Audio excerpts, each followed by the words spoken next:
capítulo 12.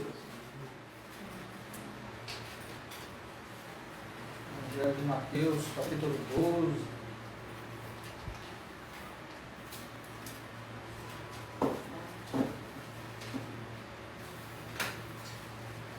Evangelho de Mateus, capítulo 12, a partir do versículo 32. Amém? Glória a Deus.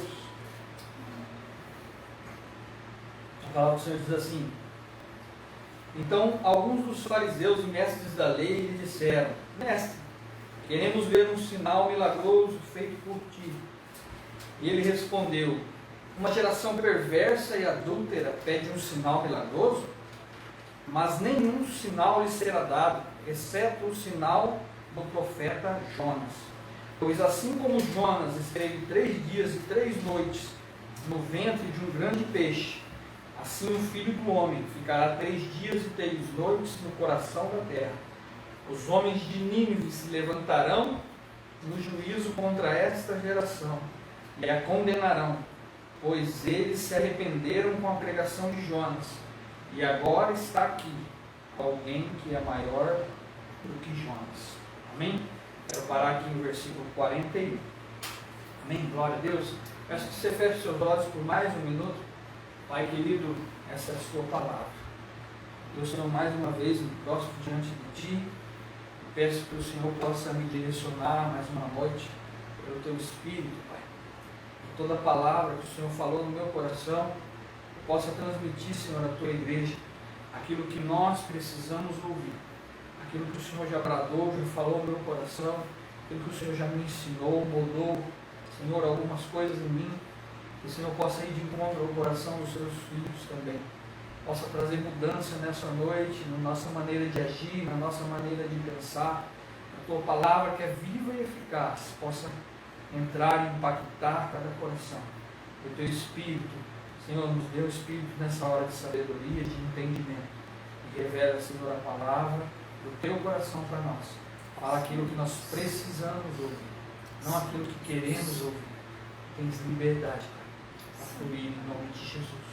Amém. Aleluia. Eu, meditando, pedindo ao Senhor uma palavra para essa noite, para este culto, o Senhor vem falar no meu coração sobre esse texto. Nós falamos quinta-feira sobre o capítulo 11 de Mateus, um pedaço.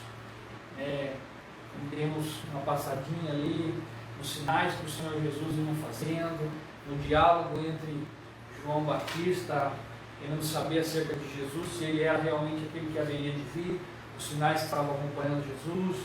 Jesus manda responder João na prisão acerca disso. Não sei se vocês vão se lembrar do que foi ministrado quinta-feira.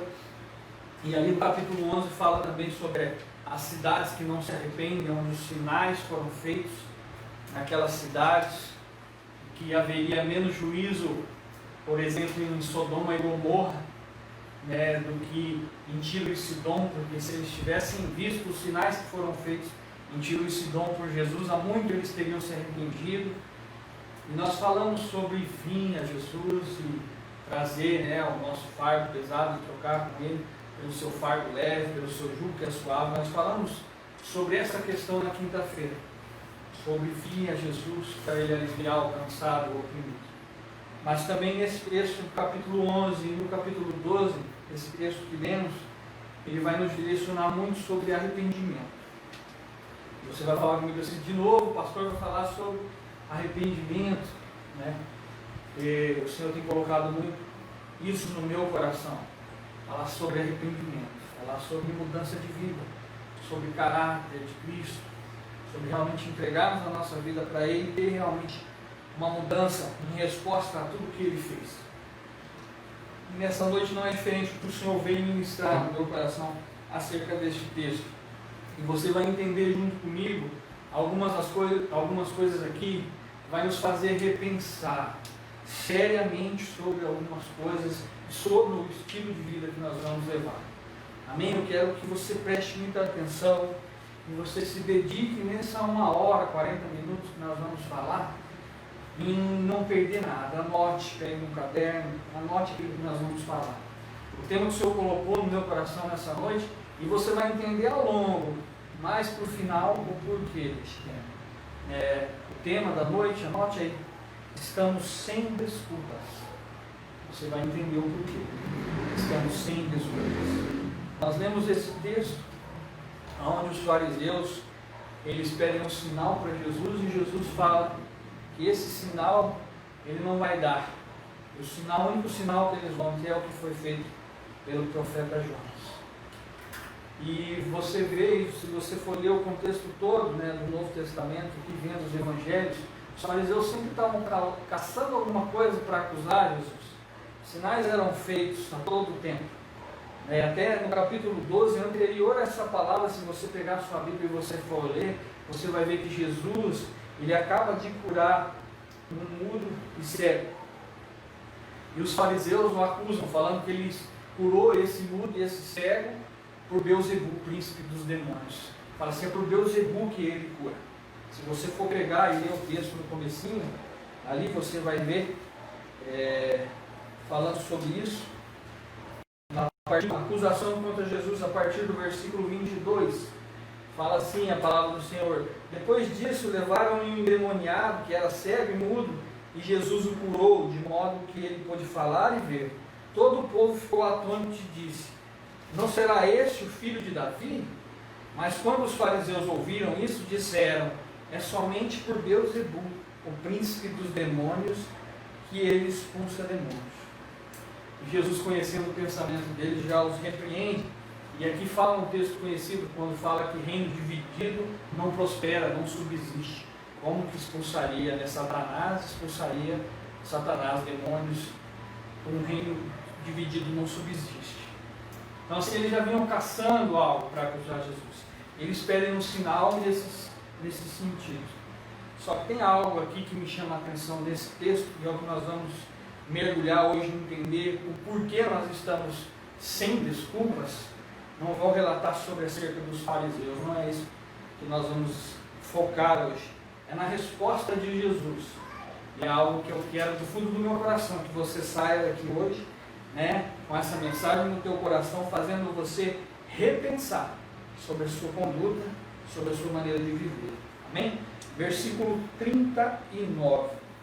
É a primeira coisa que nós vamos ver.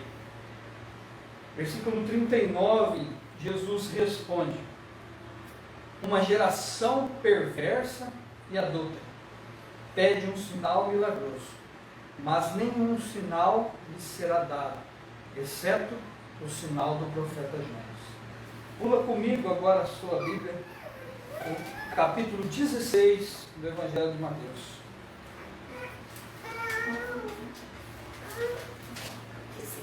Vai falar aqui a mesma coisa de uma maneira diferente, só para que você possa entender.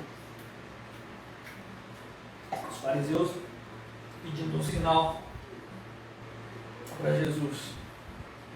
Diz assim: os fariseus e saduceus aproximaram-se de Jesus e o puseram à prova, pedindo-lhe que lhes mostrasse um sinal do céu. E ele respondeu: quando a tarde vem, vocês dizem: vai fazer bom tempo, porque o céu está vermelho, e de manhã hoje haverá tempestade, porque o céu está vermelho e nublado. Vocês sabem interpretar o aspecto dos céus, mas não sabem interpretar os sinais dos tempos. Uma geração perversa e adúltera pede um sinal milagroso, mas nenhum sinal lhe será dado, a não ser o de Jonas. Então Jesus o deixou e retirou-se. Essa é a primeira coisa que eu quero focar aqui para nós, dentro do que o Senhor ministrou no meu coração. Um sinal. Aí você lê nesse texto do capítulo 16, assim, resumidamente falando, vocês conseguem interpretar olhando para o tempo quando vai chover. Vocês conseguem interpretar olhando para o tempo quando vai fazer um dia bom. E agora vocês não conseguem compreender os sinais dos tempos, o que está acontecendo, vendo aquilo que está acontecendo ali. Só que os fariseus, eles queriam nada mais, nada menos do que pôr Jesus à prova e achar alguma acusação contra Jesus para o prender. Mas em nós, eu pergunto para você, como está a sua fé, como está a sua percepção de discernir o tempo que estamos vivendo, de discernir. Você consegue olhar para fora e entender o dia que vai chover, mas você consegue hoje olhar ao redor e ver que cada dia que passa está mais próximo o dia da vinda do nosso Senhor. Você consegue interpretar esses sinais, você consegue entender o tempo que está à nossa volta e não ficar questionando, se perguntando e achando coisas como eles ficaram interrogando a Jesus, pedindo um sinal. Que sinal mais é necessário para nós entendermos que nós precisamos nos arrepender, que nós precisamos nos encontrar com Cristo verdadeiramente, ter uma mudança de vida, porque cada dia que passa, se antes já os discípulos já falavam que o reino dos céus está próximo e já pregavam uma mensagem de arrependimento, se João Batista já veio pregando isso, se Jesus já veio pregando isso, se Pedro, Paulo, os discípulos vieram pregando isso, imagine agora. Quantos anos, quantos mil anos passaram a mais? Imagine agora se não está mais próximo ainda. E o que a palavra do Senhor nos deixa claro em vários textos sobre entender e compreender esses dias. Como que está a sua percepção em relação a isso? Você tem olhado para as coisas que estão acontecendo e você consegue entender assim como você entende quando está nublado, um dia escuro que vai chover? Você consegue entender que a vinda de Cristo está cada dia mais próxima e talvez você se encontre de uma maneira que não estaria preparado para que isso acontecesse? Ou você se alegra pensando cada dia mais ansioso para que isso aconteça? Como está o seu coração em relação a isso? Então, para quê? Um sinal para quê? Pedir o que mais para Deus? Esperar o que mais para que você e eu se posicione da maneira correta? Para que eu e você nos prostremos diante de Deus e fiquemos como nós cantamos aqui hoje, com vontade de ficar na sua presença, essa vontade de permanecer na presença.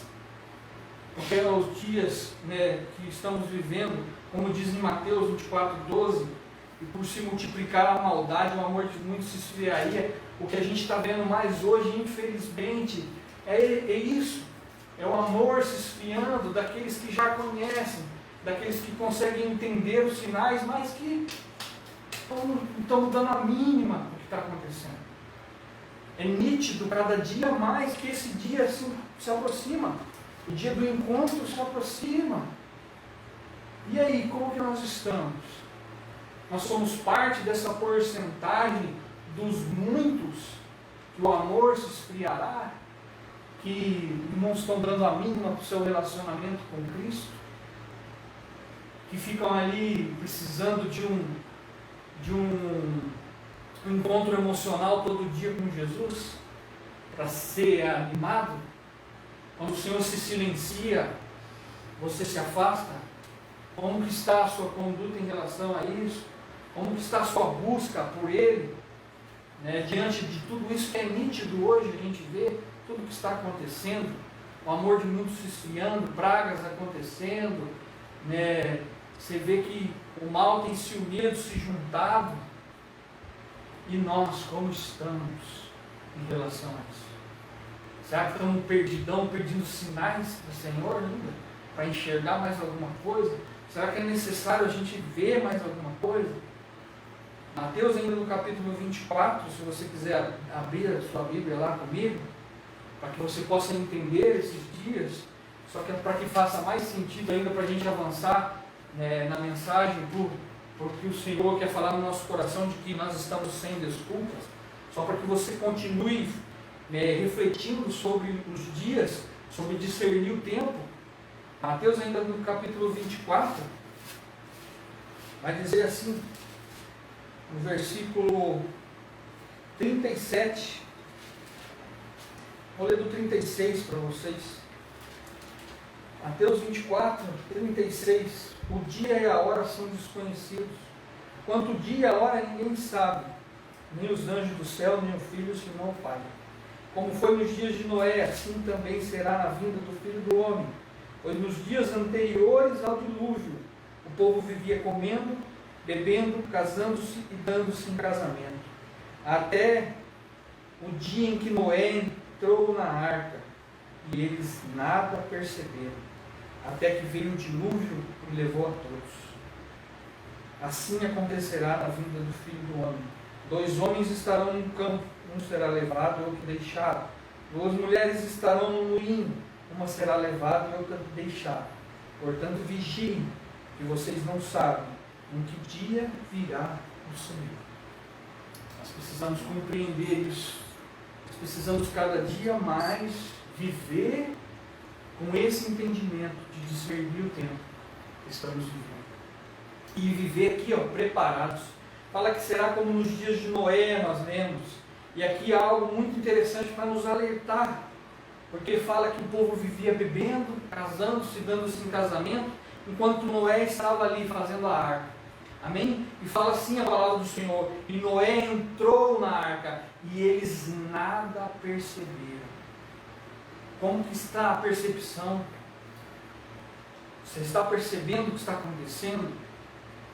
Pessoas estão diariamente em contato com Jesus, diariamente buscando melhorar, buscando se santificar, buscando agradar o Senhor, buscando manifestar o seu reino, buscando trazer mais pessoas para perto dele.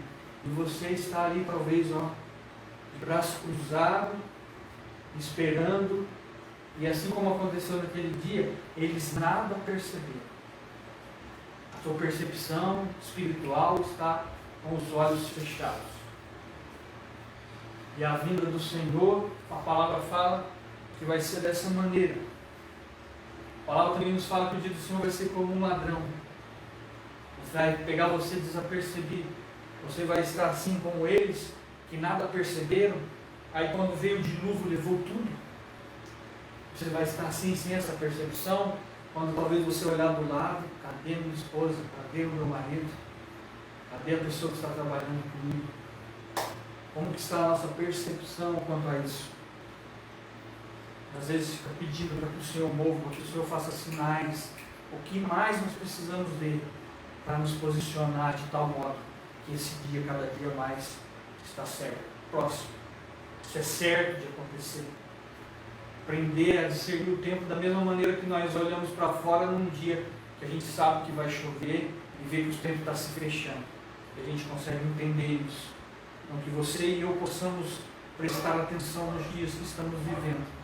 E viver e nos posicionar de tal maneira daqueles que aguardam esse dia. E que você possa levar adiante também para preparar mais pessoas. A sua família é o seu primeiro ministério. O seu principal ministério é prepará-los para que isso aconteça. Amém? E eu quero avançar nisso e a gente entrar dentro da palavra que o Senhor mais vai falar no nosso coração, nesse entendimento de que nós estamos sem desculpas. Ainda na resposta de Jesus, no texto que lemos de Mateus 12, 39, agora nós vamos ler o versículo 41. De Mateus 12, 41, a resposta de Jesus ainda a esses homens. Aqui algo, o Senhor me chamou a atenção para algo. Eu quero poder explicar isso, para que você entenda bem pelo que o Senhor colocou no meu coração e faça sentido na sua vida. Os homens de Nínive se levantarão no juízo com esta geração e a condenarão, pois eles se arrependeram com a pregação de Jonas. E agora está aqui o que é maior do que Jonas. Quero parar aqui, o 41, vou ler de novo. Os homens de Nínive se levantarão no juízo com esta geração perversa e a condenarão, pois eles se arrependeram com a pregação de Jonas, e está aqui o que é maior do que Jonas. O que o Senhor Jesus está falando a esses homens? Esse povo de Nínive se levantará no dia do juízo com esta geração perversa. Está falando com quem eles vão se levantar? Com eles, com os fariseus que estão ali questionando. Vão se levantar com essa geração perversa e a condenarão. Por quê? Porque se você pegar o texto lá de Jonas e ler, você vai entender que aquela cidade ela se arrependeu com a pregação de Jonas. Jonas chegou ali pregando e nós vamos ver isso. E ela se arrependeu, e ele fala assim: e aqui está alguém que é maior do que Jonas. Está falando dele. E eles creram em Jonas, e vocês não creram naquele que é maior do que Jonas. É isso que o Senhor Jesus está respondendo a estes homens. E aqui entra o segundo ponto para nós: juízo e critérios. Esse é o segundo ponto para que a gente possa entender aquilo que o Senhor colocou no meu coração. Então, o Senhor fala o quê? Que os ninivitas se levantarão e os condenarão. E aí talvez você pode perguntar, assim como a primeira coisa que vem na minha cabeça, lendo o texto assim, na minha versão, assim, mas como que eles vão nos julgar? Como que eles vão nos condenar? Eles vão estar lá sentados, a gente vai chegar e os ninivitas é que vão nos julgar? Aí eu falo para você a reflexão aqui que o Senhor colocou no meu coração. Não. Critérios. Juízo, critérios. Eu quero falar algo no fundo do meu coração aqui que faça sentido para você. Mas antes eu quero ler o texto lá de Jonas, para que você entenda. É bem curtinho. Jonas capítulo 3 fala assim a palavra do Senhor. A palavra do Senhor veio a Jonas pela segunda vez com esta ordem: vá à grande cidade de Nínive e pregue contra ela a mensagem que eu lhe darei. Jonas obedeceu a palavra do Senhor e foi para Nínive. Era uma cidade muito grande, sendo necessário 3 dias para percorrê-la. Jonas entrou na cidade e percorreu durante 1 dia. E a pregação de Jonas era essa, daquela cidade: daqui a 40 dias, Nínive será destruída. Essa é a pregação de Jonas para aquelas pessoas, para aquela cidade. E os ninivitas, fala a palavra do Senhor no versículo 5, os ninivitas creram em Deus e proclamaram um jejum. E todos eles, do maior ao menor, vestiram-se de pano de saco. Quando as notícias chegaram ao rei de Nínive, ele se levantou do trono, tirou o seu manto real, vestiu-se de pano de saco e sentou sobre cinzas. O rei também se arrependeu e fez uma proclamação em Nínive: por decreto do rei e dos seus nobres, não é permitido a nenhum homem ou animal, ou boi ou ovelhas, provar coisa alguma. Não é permitido a nenhum homem ou animal, bois ou ovelhas, provar coisa alguma. Não comam nem bebam. Versículo 8. Cubram-se de pano de saco, homens e animais, e todos clamem a Deus com todas as suas forças, e deixem os maus caminhos e a violência. Talvez Deus se arrependa e abandone a sua ira, e não sejamos destruídos. E tendo em vista que eles fizeram, e como abandonaram os seus maus caminhos, Deus se arrependeu e não os destruiu como tinha dito. Aleluia, glória a Deus. Isso é para que faça sentido para você. E quando fala isso lá nos textos que lemos em Mateus, os ninivitas, como lemos, os ninivitas se levantarão no juízo com esta geração e a condenarão. E o porquê eu falo para você, que talvez venha na sua mente assim, mas eles vão nos julgar? Eu falo para você que não, que a questão aqui é critério, que a questão aqui é o arrependimento que houve, é o quadro comparativo que Jesus faz em relação a eles que creram numa mensagem dura de Jonas, que disse: daqui a 40 dias vocês serão destruídos. E eles se arrependem, jejuam, se vestem de pano de saco e cinza, se humilham.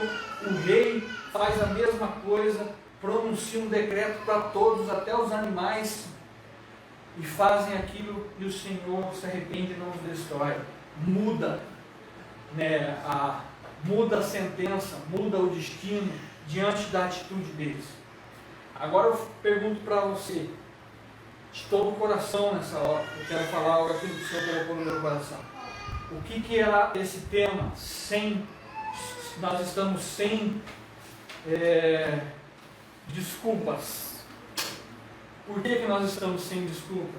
A ação dessas pessoas, nós estamos falando de uma cidade, nós estamos falando de uma população de uma cidade que se arrependeu em massa, que se prostrou, que abandonou os maus caminhos, e fala que eles vão os condenar, porque a atitude deles é diferente da atitude dos fariseus. Agora você acha que por menos que isso, você acha que eles merecem a mesma forma com a qual foram julgados os ninivitas? Aí eu quero falar para você conhecendo o Senhor, conhecendo que o Senhor é justo, que o Senhor é poderoso, que o Senhor Ele age com justiça para com todos. Fazendo um quadro comparativo desse, se você ler o capítulo 11, você vai ver ele falando das cidades que não se arrependem, e ele fala dessa de uma maneira parecida. Se os sinais que foram feitos em Cafarnaum tivessem sido feitos, né, em Sodoma e Gomorra, muito eles teriam se arrependido. Então, o Senhor Ele faz esse quadro comparativo. E nós, vendo todos os sinais que vemos, tendo a palavra do Senhor na nossa mão, para a gente crer, você acha que a vida morna que talvez você esteja levando, que uma vida debaixo de erros e debaixo de pecado, debaixo de uma mudança que talvez ocorreu há alguns dias, talvez nem ocorreu um arrependimento sincero no teu coração, talvez você continue ainda vivendo num velho homem, talvez você ainda não se decidiu se arrepender como os ninivitas. Não sei como que está a sua vida hoje, não sei se você já é um cristão que entregou a sua vida para Jesus, não sei se você ainda não fez isso, não o reconhece como seu Salvador, qual é o estilo de vida que você está levando hoje. Mas eu quero fazer você refletir, é que quando fala que os ninivitas os condenarão, está falando assim, eles se arrependeram com a mensagem de Jonas, e agora vem um que é maior do que Jonas, e vocês ainda assim não se arrependem, e vocês ainda não têm fé, não compreendem o que está acontecendo, os dias que estamos vivendo, a necessidade de um arrependimento para que haja salvação. E a gente acha que com uma vida meia boca de cristão, uma vida meia boca com um pé no mundo e um pé na igreja, na casa do Senhor, nós achamos que vamos chegar diante do juízo, diante do tribunal de Deus, e Ele vai tratar a gente da mesma forma com que tratou esses homens. Quem a gente quer enganar? Quem eu e você queremos enganar, achando que nós vamos esconder algo aos olhos de Deus? Que Ele não vê quando eu e você talvez mentimos escondido, quando eu ainda você praticamos pecado que um dia confessamos, nos arrependemos e ainda continuamos a praticar. Nós achamos realmente que o Senhor não está vendo, que no dia em que chegar diante dessas circunstâncias, haverá critérios. As atitudes dos santos, as atitudes daqueles que responderam, que corresponderam a Jesus, que o honraram, que tiveram mudança de vida, que se entregaram por Ele e que carregaram a sua cruz, não vai pesar sobre mim, sobre você, sobre nós? Você acha que uma vida meia boca vai ter a mesma justificativa perante o Senhor? É isso que o Senhor está falando no nosso coração nessa noite. Não é que eles vão nos julgar, é que pessoas, santos, entregaram a vida, se arrependeram de verdade, e nós estamos aqui sem discernir o tempo, vivendo de maneira como se Cristo não tivesse feito nada por nós, como se o alto preço que Ele pagou por mim, por você, não valeu de nada. Acho que as mãos que foram feitas para edificar a casa do Senhor, a boca que foi feita para glorificar o Senhor, continua mentindo. A mão que foi feita para abençoar o próximo está aí dando na cara do próximo, dando na cara na esposa, espancando os filhos em casa, e acha que vai chegar diante de Deus e vai ser por isso mesmo. Deus vai passar a mão na sua cabeça e dizer que está tudo bem. Você acha que talvez a resposta do Senhor para um mentiroso que continua falando mentiras não vai ser apartai-vos de mim porque eu não vos conheço? Você acha que Ele vai responder a nós da mesma maneira que Ele respondeu a essa cidade que se arrependeu? É isso que nós precisamos mudar hoje. Nós estamos sem desculpas. Nós estamos falando aqui de uma cidade que se arrependeu. Eu ainda nem estou falando sobre, vamos colocar os santos, homens que deram a vida, como Paulo, como Estevão. Você imagina se a gente for pensar num quadro comparativo na grandeza desses homens, de homens que enfrentaram tudo, sem medo, que se entregaram totalmente. Você acha que o nosso julgamento vai ser diferente? Você acha que você e eu vai ter algum privilégio perante o Senhor? Nós não somos julgados da mesma forma? Você acha que o Senhor, que é justo, não vai agir com justiça? Ele vai passar um pano para você entrar? Não, amados, não se engane, não pense dessa maneira. Essa graça barata que muitos estão pregando por aí, não é isso. Eu não quero nem questionar, avançar sobre isso, mas eu sei que nós precisamos fazer por onde? Nós precisamos ter a conduta de um cristão, honrar Jesus, amar o Filho, amar o Pai, amar aqueles que Ele ama, amar o próximo. E aí, como que está a nossa conduta? E você realmente acha que o Senhor vai passar desapercebido? Se você continua aí com a vida de pecado, uma vida de mentira, uma vida de roubo, uma vida de prostituição, uma vida de pornografia, uma vida de adultério, espancando a sua esposa, a esposa tratando mal o marido, os filhos tratando mal os pais, e acha que vai chegar um dia e vai estar tudo ok. Não se engane, não se engane. Amém? Eu quero ler um outro texto para nós finalizarmos, para que faça sentido ainda para você. 2 Timóteo, capítulo 4.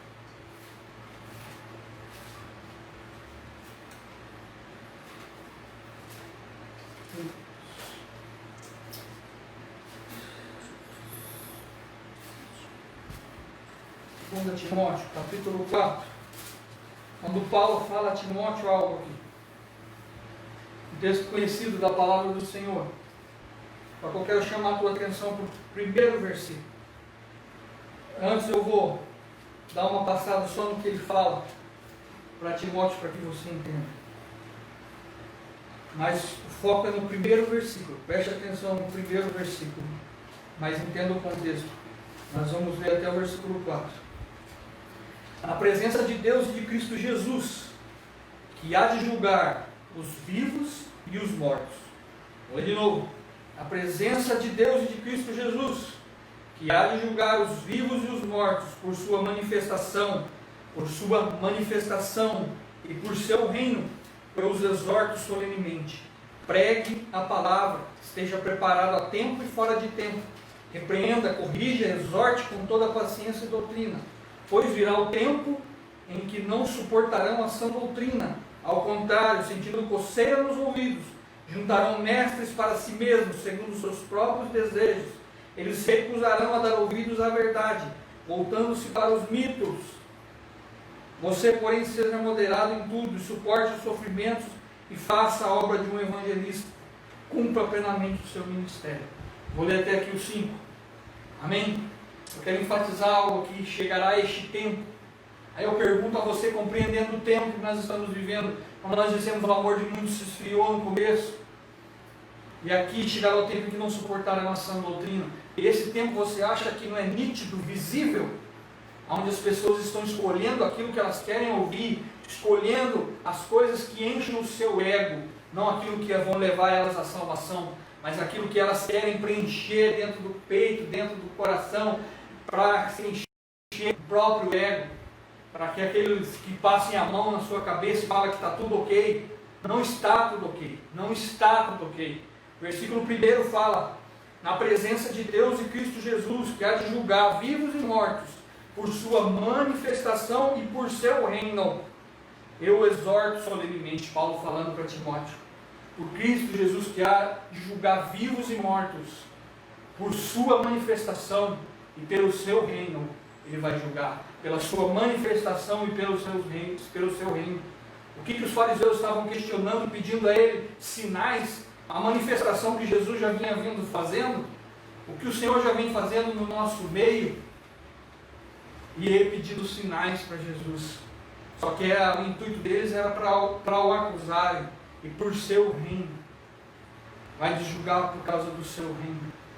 Você acha, na sua percepção, nós estamos vivendo o reino de Deus aqui na terra já, para aqueles que querem, e não somente aqui nós vamos viver, mas com a sua percepção, você acha que Deus, ao final, colocaria os seus santos misturado com os ímpios, depois de tudo que foi feito, de o preço que foi pago? Você acha que ele não iria trazer juízo, julgamento? Ele ia colocar você para continuar convivendo com mentirosos? Ele ia colocar um santo dele para continuar vivendo com ladrões? Para continuar vivendo em meio à prostituição? Você acha que ele faria uma coisa dessa? Então preste muita atenção. nos dias, entenda os tempos que estamos vivendo. Esse tempo em que ninguém já suporta a sã doutrina, já não querem ouvir mais palavras de salvação, palavras de arrependimento, querem ouvir sim palavras de prosperidade, palavras que você pode fazer o que você bem entender. Esse é o tipo de palavra que as pessoas querem no coração hoje, encher o seu próprio ego. Mas eu quero finalizar com vocês um texto da palavra do Senhor, para a gente finalizar e entender que o Senhor, Ele é justo, e o juízo dele tem critérios sobre as nossas vidas. Tenha como referência na sua vida os santos, tenha na referência na sua vida homens que se arrependeram, homens que entregaram a sua vida para Jesus, e procure viver a conduta desses homens. Esse é o caminho para que nós possamos ter cada dia mais convicção de que estamos buscando o encontro com Jesus no dia em que Ele voltar. Apocalipse 22.